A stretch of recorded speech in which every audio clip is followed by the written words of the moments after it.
ഇന്ന് ഞങ്ങളിന്ന് പുറത്ത് പോവാട്ടോ. ഇവിടെ അടുത്ത് തന്നെയാണ്, ഒരു 10 മിനിറ്റ് നടക്കാനേ ഉള്ളൂ. അത്യാവശ്യം വലിയൊരു അങ്ങാടിയാണ്, എല്ലാ സാധനങ്ങളും അവിടെ തന്നെ കിട്ടും.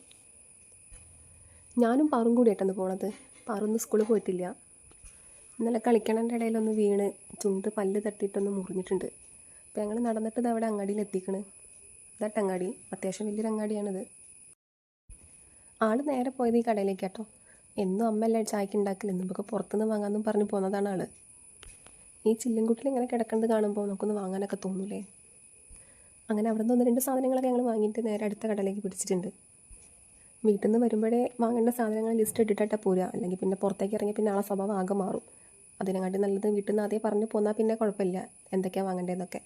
അങ്ങനെ അവിടെ നിന്ന് 1-2 സാധനങ്ങൾ ഞങ്ങൾ വാങ്ങി, പറഞ്ഞ സാധനങ്ങൾ വാങ്ങി നേരെ അംഗനവാടിയിലേക്ക് വന്നിട്ടുണ്ട്. ഇനി വീട്ടിലേക്ക് പോകാനുള്ള ടൈമില്ല കേട്ടോ, അംഗനവാടി വിടാനുള്ള ടൈമായിട്ടുണ്ട്. പറഞ്ഞ സാധനങ്ങളൊക്കെ വാങ്ങി കൊടുത്തോണ്ട് ആ മുഖത്തൊരു തെളിച്ചുണ്ട് കേട്ടോ. അങ്ങനെ അംഗനവാടി വിട്ടിട്ടില്ല, ഒരു 10 മിനിറ്റ് ഞങ്ങൾക്കവിടെ നിൽക്കേണ്ടി വന്നിട്ടുണ്ട്. 3:30 ആവാതെ ടീച്ചർ വിടൂല. ഇന്ന് ചേച്ചിനെയും കൂടെ കണ്ടപ്പോൾ ആൾക്ക് നല്ല സന്തോഷമായിട്ടുണ്ട് കേട്ടോ. എല്ലാവർക്കും പരിചയപ്പെടുത്തി കൊടുക്കേണ്ടത് എൻ്റെ ചേച്ചിയാണെന്ന്. ടീച്ചറോട് ചേച്ചിക്ക് വീണിട്ട് ഉപ്പ് പറ്റിയെന്നൊക്കെ പറഞ്ഞു കൊടുക്കുന്നുണ്ട്. കയ്യിൽ 1-2 കവറൊക്കെ കണ്ടതുകൊണ്ടാണ് തോന്നുന്നത് ആളെ മുഖത്ത് നല്ല സന്തോഷമുണ്ട്. അവർക്ക് എന്തോ സാധനം വാങ്ങിയിട്ടുണ്ടെന്നൊക്കെ അറിയാം, നല്ല ഡാൻസൊക്കെ കളിക്കുന്നുണ്ട് ആൾ. വീട്ടിലൊക്കെ സന്തോഷമാണത്. കവറൊക്കെ വാങ്ങിയിട്ട് എന്താണെന്നൊക്കെ നോക്കുന്നുണ്ട് കേട്ടോ. ഇനി മേല് കഴുകിയിട്ട് സാധനം തരാമെന്ന് പറഞ്ഞപ്പോൾ വേഗം മേല് കഴുകാനൊക്കെ പോയിട്ടുണ്ട്. അവരെ മേലൊക്കെ കഴുകി ഞാൻ വേഗം ചായക്ക് വെള്ളം വയ്ക്കാൻ പോയിട്ടു. അവരെപ്പോഴും ചായ ഒന്നും കുടിക്കലില്ല കേട്ടോ, എപ്പോഴെങ്കിലൊക്കെ കുടിക്കുള്ളൂ. ഞാൻ കുടിക്കുന്നത് കാണുമ്പോൾ ചിലപ്പോൾ ഒരു പൂതി ഉണ്ടായിരിക്കും, അങ്ങനെയുള്ള സമയത്തൊക്കെ കൊടുക്കലുള്ളൂ. വൈകുന്നേരം സ്കൂളിൽ ഇട്ട് വന്നാലോ അംഗനവാടി ഇട്ട് വന്നാലും ഇവരെ മേല് കഴിക്കാനായിട്ടോ ഭയങ്കര പാട്. അന്നേരം മുതൽ ഇവർ കളിക്കാൻ പോയിക്കോളും.